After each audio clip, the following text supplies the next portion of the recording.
Atom bomb एक ऐसा हथियार जिसकी तबाही की शक्ति की कल्पना भी नहीं की जा सकती ने मानव इतिहास में एक महत्वपूर्ण मोड़ ला दिया। इसने एक नए युग की शुरुआत की, परमाणु युग की, जो अभूतपूर्व प्रगति और अंतिम विनाश दोनों की क्षमता से परिभाषित होता है। एटम बम का विकास वर्षों के वैज्ञानिक शोध का परिणाम था, जो द्वितीय विश्व युद्ध की तात्कालिकता से प्रेरित था। वैज्ञानिक, जिनमें से कई नाजी कब्जे वाले यूरोप से शरणार्थी थे, ने गुप्त प्रयोगशालाओं में सहयोग किया।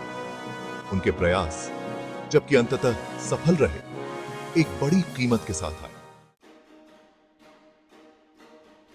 जबकि एटम बम और हाइड्रोजन बम दोनों ही परमाणु हथियार हैं, वे अपने अंतर्निहित तंत्र और विनाशकारी क्षमता में महत्वपूर्ण रूप से भिन्न हैं।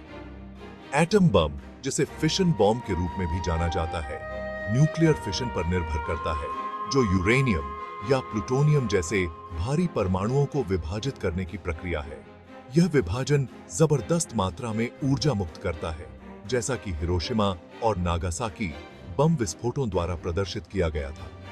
दूसरी ओर, हाइड्रोजन बम न्यूक्लियर फ्यूजन का उपयोग करता है, वह प्रक्रिया जो सूर्य को शक्ति प्रदान करती है। फ्यूजन में हाइड्रोजन आइसोटोप, ड्यूटेरियम और ट्रिटियम जैसे हल्के परमाणुओं को अत्यधिक दबाव और तापमान के तहत एक साथ जोड़ना शामिल है। यह फ्यूजन प्रतिक्रिया विखंडन की तुलना में और भी अधिक ऊर्जा जारी करती है, जिससे हाइड्रोजन बम परमाणु बम से हजारों गुना अधिक शक्तिशाली हो जाता है।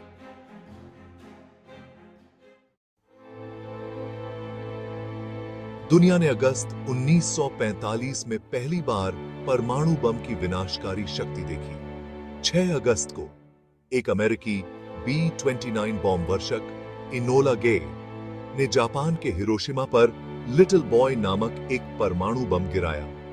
विस्फोट में तुरंत अनुमानित 80,000 लोग मारे गए और शहर का 2/3 हिस्सा नष्ट हो गया। 3 दिन बाद 9 अगस्त को नागासाकी पर फैट मैन नामक एक दूसरा बम गिराया गया, जिसमें अनुमानित 40,000 लोग मारे।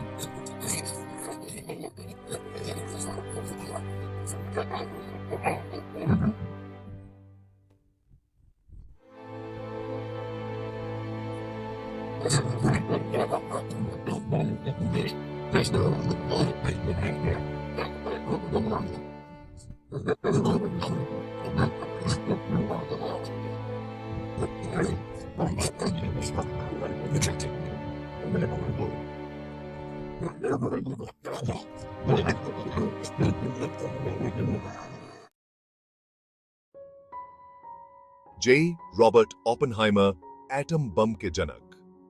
एक शानदार अमेरिकी भौतिक विज्ञानी जे रॉबर्ट ओपेनहाइमर ने परमाणु बम के विकास में एक महत्वपूर्ण भूमिका निभाई। उन्होंने मैनहट्टन प्रोजेक्ट के वैज्ञानिक निदेशक के रूप में न्यू मैक्सिको में लॉस एलमोस नेशनल लैबोरेटरी में टीम का नेतृत्व किया।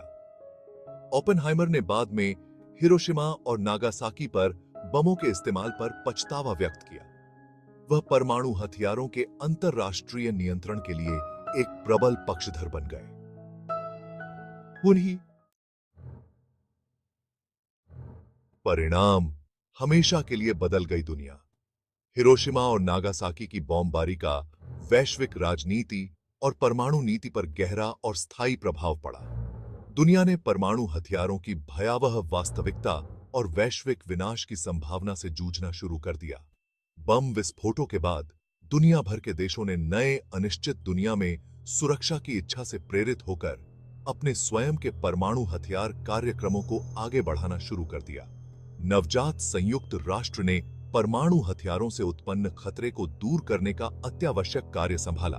हालांकि अंतरराष्ट्रीय नियंत्रण स्थापित करने और परमाणु हथियारों के प्रसार को रोकने के प्रयास चुनौतीपूर्ण साबित हुए, जिससे संयुक्त राज्य अमेरिका और सोवियत संघ के बीच दशकों से चली आ रही हथियारों की होड़ शुरू हो गई।